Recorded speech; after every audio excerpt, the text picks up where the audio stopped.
Halo sobat-sobat petani. Di sini saya akan menjelaskan secara singkat proses penanaman padi sehingga hasil bisa melimpah ruah. Dan di sini saya akan menjelaskan trik-triknya. Tapi sebelum itu jangan lupa di-subscribe dahulu, Bro. Di-subscribe sehingga channel Dares ini bisa berkembang dengan pesat. Nah, seperti itu. Dan kita bisa membagikan trik-trik yang jitu sehingga hasil panen bisa melimpah ruah. Nah, seperti ini tempatnya adalah di Dares, Desa Dares. Ya, sebelum penanaman kita pembuatan bibit padi, pembibitan padi, jadi istilahnya penangkaran. Ya, sebelum kita menanam padi kita harus menangkar dahulu. Jadi kita tangkar sehingga benih padi itu sehat dari penyakit.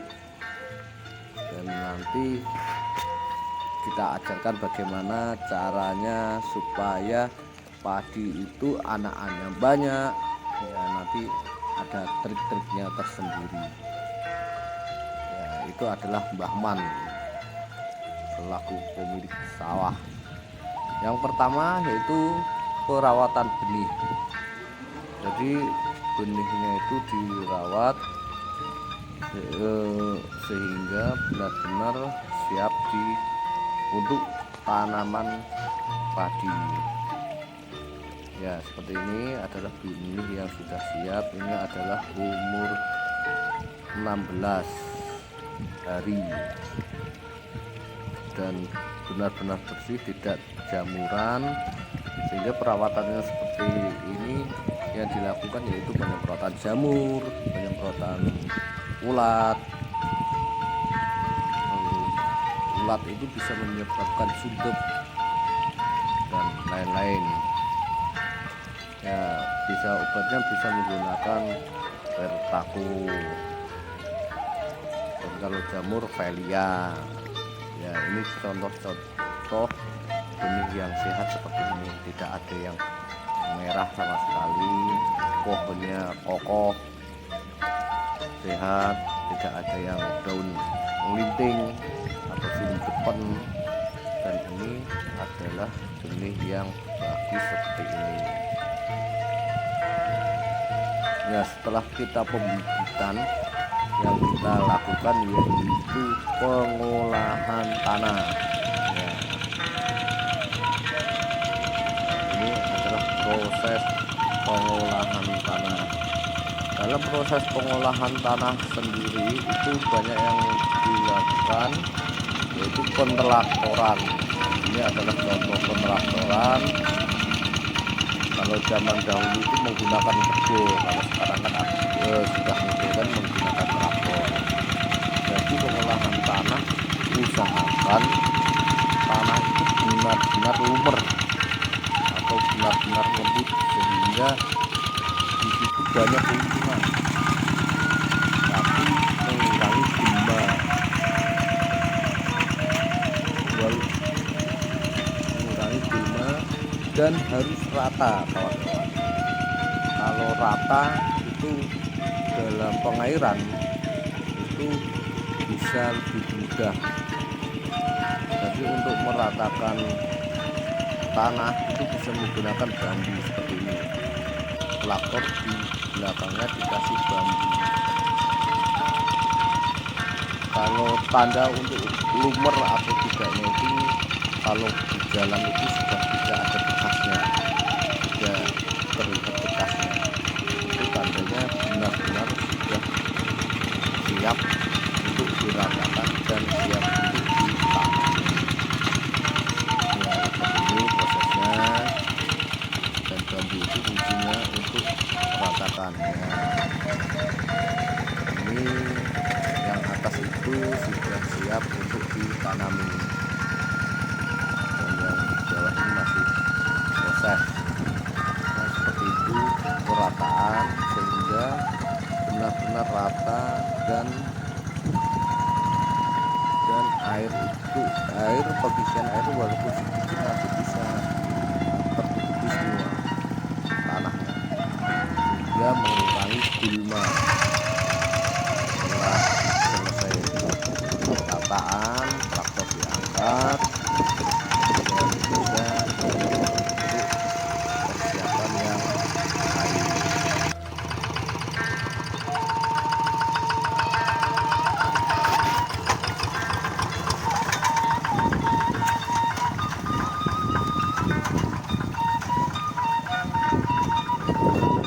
Nanti saya akan kasih tahu seperti ini hasil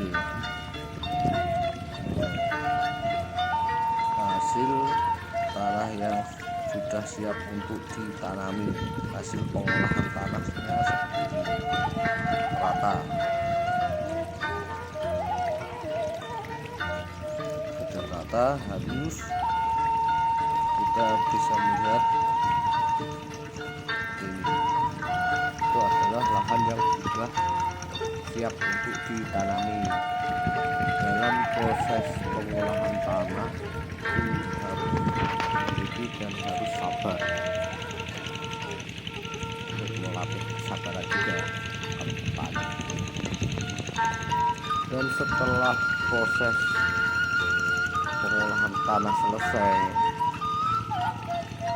itu bisa dilakukan penyemprotan areal untuk pembekuan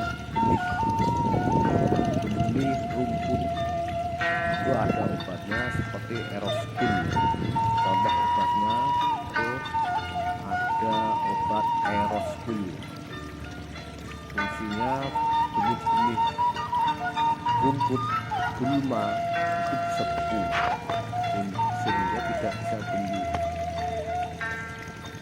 Jadi di situ menggunakan penyemprotan itu bisa langsung Aerospin dicampur obat keong dan obat-obat yang lain. Nah, ini proses pendahutan atau pengambilan bibit atau pencabutan bibit. Dalam proses pencabutan bibit ini bisa dilakukan bersama-sama seperti ini. Kalau sendirian tidak akan selesai. Itu kalau di desa itu gulit rukun, jadi tetangga satu dan tetangga satu saling membantu sehingga bisa memudahkan dalam proses pencabutan ini. Ya, ini adalah Mbah Man selaku pemilik lahan sawah. Dia sekalian mandiri orang-orang yang mencabut ini, yang mana ukuran nanti diletakkan di mana keduaan atas ke bawah sini. Ini Mbah Man ini selaku pemilik lahan garapan. Dalam pencabutan benih 1 hektar biasanya menggunakan benih beras, benih gabah 35 kilo. 1 hektar perbandingan 1 hektar 35 kilo. Dan nanti hasil padi bisa mencapai 15 ton. 1 hektar 15 ton. Kalau jelek itu bisa 8 ton. Tapi harus prosesnya benar-benar perawatannya yang bagus, sehingga perawatan bagus itu bisa menjadikan hasil yang bagus. Benih yang unggul akan menjadikan padi yang unggul juga. Ya, ini adalah jenis padi yang ditanam, yaitu 32. Jadi Impari 32.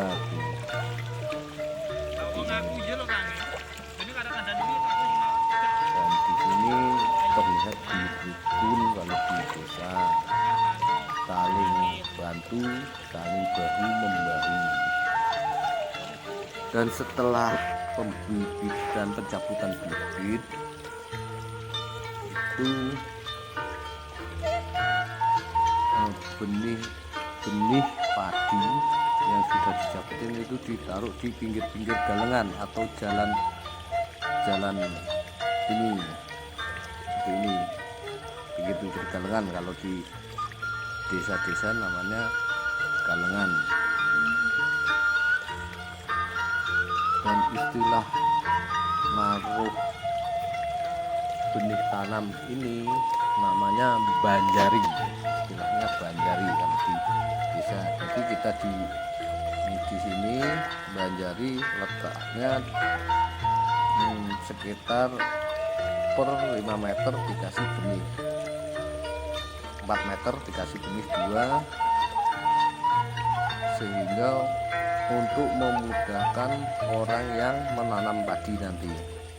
Jadi orang menanam padi, pengambilan benihnya itu lebih mudah dan dekat, biar pekerjaannya lebih cepat dan cepat selesai. 1 hektar begini orang yang menanam sekitar 17 orang, nanti setengah hari sudah selesai. Dan di sini sistem tanamnya sendiri banyak macamnya. Nanti saya contohkan sebagian. Dan di sini saya akan mencontohkan garis legowo. Ya, itu ada orang yang berjalan itu adalah pengukur garis dari jarak tanam antara A dan B. Antara padi satu dan satunya itu ada jarak. Dan kita lihat ini contoh jarak tanamnya. Kita melihat dahulu jaraknya. Mungkin ada yang sistem jeblok-jeblok itu tidak beraturan, kalau ini beraturan. Dan di sini banyak fungsinya. Nah, ini sudah digaris, garis-garis itu adalah letak padinya nanti. Jadi jaraknya itu 20 cm dan yang agak lebar itu 25 cm. Jadi 20 cm itu tanam antara padi dan satunya itu seperti itu. Fungsinya beri jarak jajar legowo itu untuk memudahkan waktu penyiangan gema atau pencabutan gema, jadi teratur, bisa searah. Dan untuk sirkulasi udara pada tanaman padi, sehingga udaranya banyak yang masuk, anakan padi bisa berkembang dengan maksimal. Intensitas cahaya masuk ke tumbuhan itu bisa sempurna. Ya, ini adalah proses penggaritan seperti ini, menggunakan bambu yang mana sudah diukur, dibuat dahulu dan ditarik seperti ini. Ini adalah proses penggaritan legowo 3 dibanding 1, jadi 3 tumbuhan dan 1 jajar legowo untuk lewatnya. Nah, ini adalah contoh hasil dari tanamannya seperti ini. Jadi terlihat rapi, satu terlihat rapi seperti ini. Ini adalah jajar legowo. Dan ini suasana pagi hari di desa kami seperti ini. Agak berkabut kalau pagi hari seperti ini. Udaranya sejuk, tidak seperti di kota. Ya, mungkin sekian dari kami. Bila ini video ini semoga dapat bermanfaat, semoga channel kami ini bisa berkembang dengan baik. Terima kasih. Salam sejahtera, salam petani, sukses selalu. Amin. Amin. Terima kasih. Dah.